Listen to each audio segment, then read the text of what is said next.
És la nit de la cremà. Després de dies intensos, les falleres majors de Torrent apuren els últims instants al costat dels que han sigut els seus monuments este 2009. En uns minuts, les flames es convertiran en cendres i només quedaran els records. Bé, els records i les fotografies. Carla posa junt a les seues companyes de la cort infantil i fa memòria del que han sigut estes falles.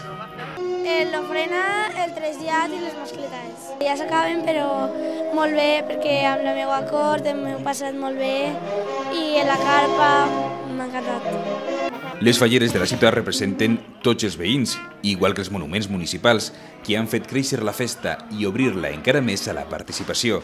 I no només dels torrentins, les falles volen ser cada any un atractiu de la ciutat. Cada vegada estan veient més gent per Torrent que veuen el monument. Això és el millor de la nostra terra, n'hi ha que cuidar-lo i mimar-lo. Ara sí, arriba el moment de la veritat. Els focs d'artifici acompanyen aquestes primeres flames. El foc consumeix la falla infantil i ja mira de reull el monument principal, la falla gran. El ritual, com cada any, torna a repetir-se als peus de l'Ajuntament. Milers de persones viuen en este instant ocupant tots els accessos de la plaça.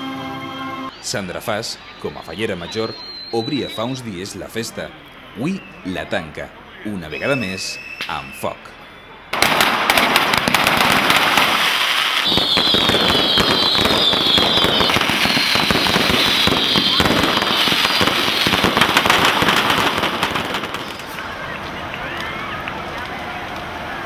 La falla municipal representa l'esforç de tot el món faller. Per a Maria José Català, alcaldessa de Torrent, és també part de la identitat valenciana que recupera el seu impuls any rere any. Jo penso que és molt important preservar aquestes tradicions, constituir aquesta passió i aquest voler per la cultura valenciana i per la festa en un instrument de defensa de la nostra identitat com a poble i realment seguir lluitant perquè les falles continuen sent el que són, no? Un exemple de germanor, d'alegria, d'il·lusió i d'espírit de superació, perquè al final avui venim a cremar el que no ens agrada, per a l'any que ve les coses siguin millors. El somni faller, a poc, va acabant. Sandra contempla el foc amb una barreja de sentiments. Llàstima, com no podia ser d'altra manera, però també alegria per haver pogut representar la seva ciutat. S'ho vam passar molt bé i hem disfrutat moltíssim i molta pena per això mateixa perquè la tan esperada setmana fallera ja se'ns ha passat.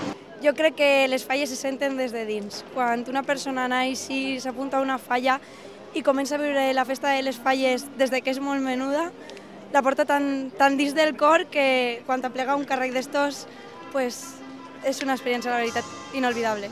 Possiblement, este és l'esperit que fa que entre les braces i cendres d'enguany ja comenci a entreveure's la celebració de les pròximes falles.